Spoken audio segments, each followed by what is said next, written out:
This episode is proudly sponsored by Chronologic. By the time you contact a buyer with calls and emails, someone using Chronologic has already held the meeting.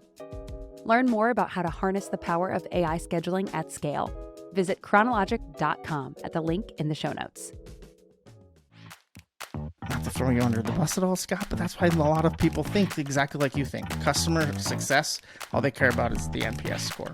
It's not true. They care about the message that marketing is delivering. The problem is marketing screws it up for them. That is true, and I did say that. So thanks for calling me to the carpet on that component there. I'm Scott Logan, and we're making fun of marketing. Welcome, everybody, to Making Fun of Marketing with Scott Logan. That's me. Today we have a special guest, James Gilbert, who is the current CMO of Flip, advisor for Sendoso and High Alpha. Also was CMO of a company acquired by Cisco and then became a marketing executive at Cisco, obviously, through that.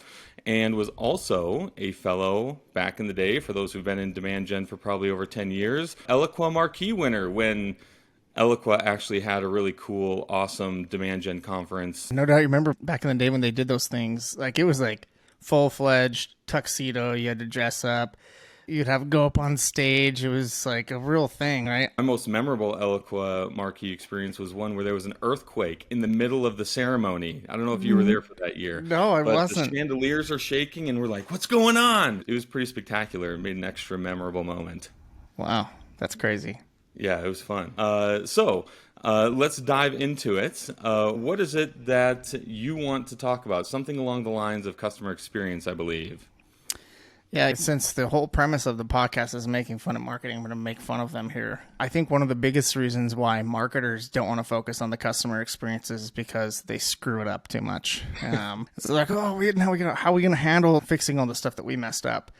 And I think it's a massive problem right now. I think it's going to continue to be a massive problem as there's a focus now with retention and current customers. The thing is number one, we do way too much marketing automation. We try to automate everything, and we bring on way too much tech. If you've ever looked at the B2B landscape of technology, it grows way fast every single year. And the reason why it does is because all these technology companies are coming out with little niche things that solve a niche problem. And so we take them and we try to implement them in our stack. And we're like, oh, it solves this one little problem. But we didn't think about the four other functions of the business that it's actually going to impact. So we're actually doing more harm than we are good when we bring on a lot of that technology. And when we try to automate everything, we're really disconnecting ourselves from the customer more and more. There's so many things here that we could unpack, but like one of the easiest things that people get caught in the trap of is they think to themselves, I always hear the phrase like crawl, walk, run, and I live by that phrase, right? I think it's a great way to get your teams to do small buckets of work, move on, bigger buckets of work, bigger buckets of work. And we oftentimes do these crawl, walk, run things, and we're in a crawl phase and we're thinking to ourselves, this is good enough, right? We get caught in the speed of things. So this is good enough. And that good enough doesn't translate the same to the customers, right? They see those as like, wow, you guys have a lot of problems, which can impact everything else. And I started my CMO career as a CMO of a customer experience company. And this was before customer experience was just a buzzword. It was just starting to come to fruition to the market. And companies like Qualtrics and Satmetrics and now Medallia and all these big companies that have grown to be like truly customer experience. And you were starting to see these roles be created. A CXO. What the hell is a CXO, right? A CXO was what a CMO was supposed to do. But they weren't doing it. Yeah. Yeah. And I think in today's world where there's now a shift from acquisition to retention, it's more important than ever that CMOs and executives at any company, if you run marketing, to lean more into the customer side of things, lean more into it. You hear this influx of, hey, we need to build community and we need to do all these things. Well, the best way for you to build community is to nail the customer experience first, because then the customers are going to want to be advocates. And that's a much easier way to build a community off of than anything. I'll add an actual practical, like real life story from my experience that talks to your point earlier of they just mess it up with the automation. I get done with 4 years at Optum, the software side of United Health Group, and moving in to be the first campaign manager of this team at a customer success or customer service company on the contact center side. And I launched this campaign in my first year there. It was just a few months after I started for the user conference. And it was the first one that we had, or second one. There were only like 400 people there, but it was a big deal. Like, it was like 2011, and customer conferences were just starting to come about. And I'm like, all right, I'm going to launch this great campaign for all the top customers leading into the show, and everyone's going to love it, and I'm going to do awesome, and everyone's going to come up to me and say, hey, that was a great campaign. And so I launched this thing a couple days before, and I'm coming down the hotel on the first day, like extra pep in my step. I'm just waiting to get congratulated.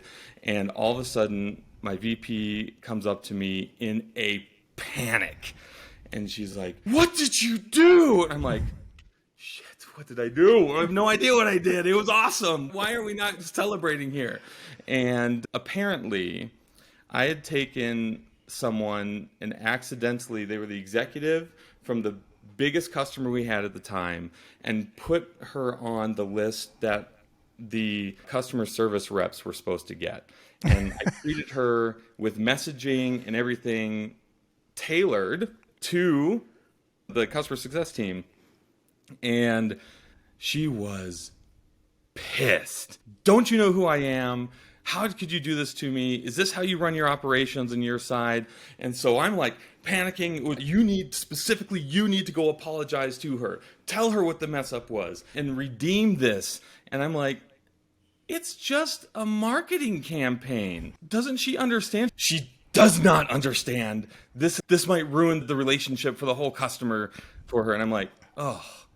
And it was at that point I realized how important every campaign is for every customer, for every person, and people see through it more so now, I think, than they did in the past. I think she truly thought that as a company, we didn't know who she was, instead of, oh, there were two spreadsheets. Because in my mind, I'm like, oh, there's two spreadsheets. She got put on the wrong spreadsheet. We'll apologize. Buy her an extra dinner or something. We'll be good. And it was way bigger than that.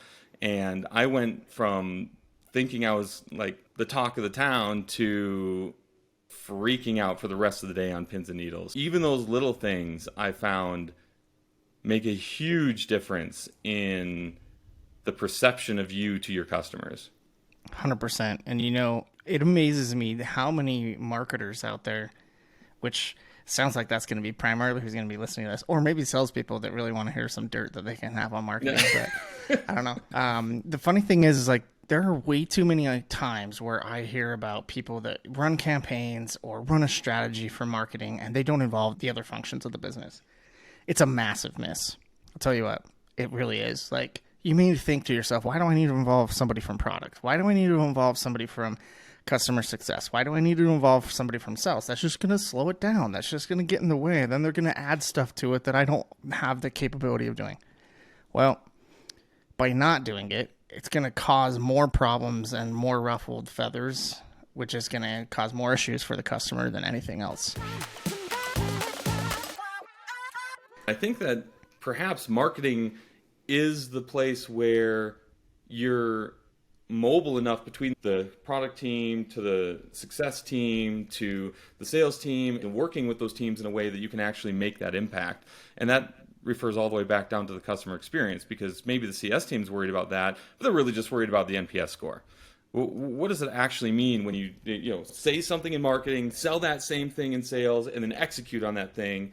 You can get the sales and marketing thing right, but then if the CS and the product side isn't what we're saying, because we're talking 3 quarters ahead with product, it just falls apart like you wouldn't believe. It's almost like it's a different experience altogether. And eliminating that is huge. Well, I had a great opportunity when I was working for the customer experience company to really learn what customer experience is about. And I think that there is a fundamental misunderstanding about what it's about. And people think like, it's just, oh, we got to do something cool for the customer. That's what people think about. And it's not that. Yeah. I'll give you an example. On my teams, we have these mottos. And one of the mottos that we have is always see things through the 3 lenses. And the three lenses are the following. As a marketer, you have three customers. Sales, the one who buys the product, which is the customer, and the one who keeps the customer happy, which is the product and customer success team. And if you're not doing things and thinking through the three lenses, meaning you have to put yourself in the shoes of somebody who's running product, you have to put yourself in the shoes of somebody who's running customer success. And if you don't do that, then you shouldn't do it, period. And we have that motto on our team where if you haven't thought through the three lenses, then we punt it. We don't do it. Or we have to think through it first, bring somebody as a stakeholder. And a great example of this is so many times there have been messages that marketing has created, like a go-to-market motion. We're going to do this campaign and we're going to run it. And then they didn't bring anybody in sales. So what is sales doing? A completely different message. So what does the market see and the customer sees? They see two different messages. They see two different initiatives, and they're getting hit by both, and they're wondering what the hell you are doing as a company. Yeah. And then the icing on the cake is this. You get through all that. Sales does a great job selling them. Marketing does an okay job, at least messaging high level. Still two different messages. But now what's left is for customer success and customer service and support to deal with all the shit that you just gave them that they actually can't do. And that is the problem with customer experience. It's the message that's brought to the market that needs to be sold, that then needs to be serviced. And it has to be a circle. And too often, all these functions are trying to do their very own thing. And it's why customer service and support is oftentimes one of the very last functions that are thought about. And to your point, not to throw you under the bus at all, Scott, but that's why a lot of people think exactly like you think. Customer success, all they care about is the NPS score. It's not true. They care about the message that marketing is delivering. The problem is marketing screws it up for them. Yeah. Yep. That is true. And I did say that. So thanks for calling me to the carpet on that component there. Making fun of marketing, right? Scott, are you a reader? I'm a listener. Okay, that Audible. counts. That counts. I got two books for you that align to this topic perfectly. First of all, making fun of marketing when it comes to the customer experience. Go read The Marketing Rebellion by Mark Schaefer or listen to it. It's amazing. It basically gives the history of how marketing has screwed up like this very topic. And the whole premise of the book is we have to bring the human side of marketing back. And that's really the goal. Every one of the people that we're talking to, that we're marketing to, is a human being. And we forget that. The other book, it's called Empowered. And it's about these Silicon Valley folks that helped Amazon and some of the biggest tech companies in the whole world, Google, and how those companies built a culture around their technology and their product teams. It's very interesting. It's fascinating how they go about it. But one of the general premises of that book are you have to empower your teams through the product teams. And the product teams have to be empowered through the use cases that customers have, and not through a vision or a roadmap that they themselves have built on what's going to fix the problems of the world, right? Too often the roadmap of product is done without the customer in mind, because there's a fear that we can't just build stuff for the customers because it might not serve a broader market. I like how you said, though, and maybe you can double click on this, where the culture of the product can feed back into the rest of the organization. What does that mean? Well, when I was reading through Empowered, one of the things that stood out to me was they pretty much give the lay of the land of the biggest tech companies in the whole wide world. And they give the lay of the land of like how each one of them have a different culture. But one thing they have in common is their culture is centered around being a technology first company. It doesn't mean you buy a ton of technology. Okay, we've already established that's not a good idea. And being a technology first company means that you're building these use cases and culture around your product teams. So you're like your CTO is getting there and helping actually build the GTM for the rest of your folks with your CEO.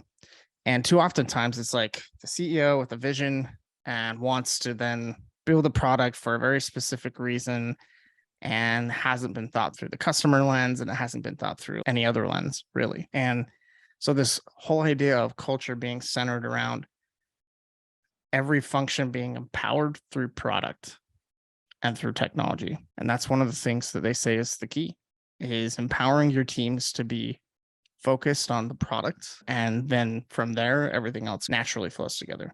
If you think about it, if you're all focused on the product, naturally, there shouldn't be a lot of disconnect with doing completely different messages across functions, because it's then the product that's driving it. And we do this at Flip a lot. As a matter of fact, even part of the sales cycle involves some of our engineering team on purpose. We don't like weave them in to like slow it down or anything like that. Yeah.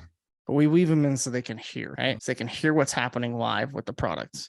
So when does that happen? Are they just observers? Is it discovery call? So we have a very unique product, right? We can implement our product in less than 30 minutes and have it be working for people right away. So our engineering team will actually get on with our sales folks during the trial period of what a customer goes and buys. And during that trial period, that's when they're learning. We call them intents and things like that, that like inbound inquiries that people are having with their brands. And that's when they can learn how to customize our voice and things like that through AI. I'm certainly going to propose that in my next go-to-market meeting. How about we do this? I learned it from James. That's a fantastic idea. It takes it like another level up from that joint CS and sales and marketing with the engineers, and like really puts them into a different mindset. I feel like that part really could enhance the company culture and get people more excited. But how might that translate to the customer experience for the customer? Are they weirded out by that? Are they like, oh, this seems cool and makes me feel more important, or all the above or more? It's the latter. And I'll tell you why. Because when a company spends the time to put, like, I don't want to say brightest minds at the company, but like engineers are building the product. And that's ultimately all you have as a business, is that's the tangible stuff that people get to interact with. But oftentimes the engineers and the customers don't get to interact enough, right? The engineers are building this, then they hear about it from sales, or they hear about it from customer success and service, and they never actually get the interaction with the customer. It works incredibly well for us. It's not always going to work for everybody. So here's another option that you could leverage. There's a bunch of call recording software out there. There's the Gongs of the world. Everybody knows Gong, but there's others like Voma that are cheaper for if you're a smaller startup. Things like that from a technology perspective. Also empower teams to listen and hear what's happening in other functions is crucial. I can't tell you how many times that I wasn't able to bring all of sales into a discussion and a strategy discussion, but I would listen to their calls and I would listen to what was happening. And I immediately knew exactly what I needed to do in the strategy to shift that just a little bit. And then I myself could then go back and communicate, be like, hey, I listened to these 3 calls that you had. Wanted to let you know that I took that to heart. I brought it into the strategy, and here's where you're going to see that. It changes the game from a sales alignment perspective. It changes the game from all other fashions of the business. Yeah, that's really cool. I'm just thinking back, one of the last softwares I bought, they actually brought in the director of product. And I thought, wow, they want to know feedback on why I was with this other product before and what I don't like about maybe something I'm pumping the brakes on buying their product for. And I thought I was like super special, but maybe it's just part of their standard motion. Because I brought that up in the budgeting meeting. They did bring their product director in to talk about the lack of their reporting, and I think that's never been done before. I feel more confident moving forward with them. I guess as long as you can fake it till you make it, and you start to get some of those voices to back into some decisions in bigger meetings, that's pretty powerful. You're right, Scott, though. It provides a level of like warm fuzzies, I guess you could say. Like it really does. Like I remember I was one of the very first customers of Terminus way back in the day. Yeah. Their product was literally a spreadsheet. That's what it was. And we were, I think, the second customer to be using it. And they would have these meetings with us and like basically just dump all this data on us and be like, this is how you can leverage it for your accounts. That's what ABM was then. And I remember I still continued to establish a good relationship with them for a long time. Became good friends with Sangram, and then started becoming good friends with their product team. And then their head of product consistently wanted to talk to me as a customer all the time about the gaps that existed. Yeah.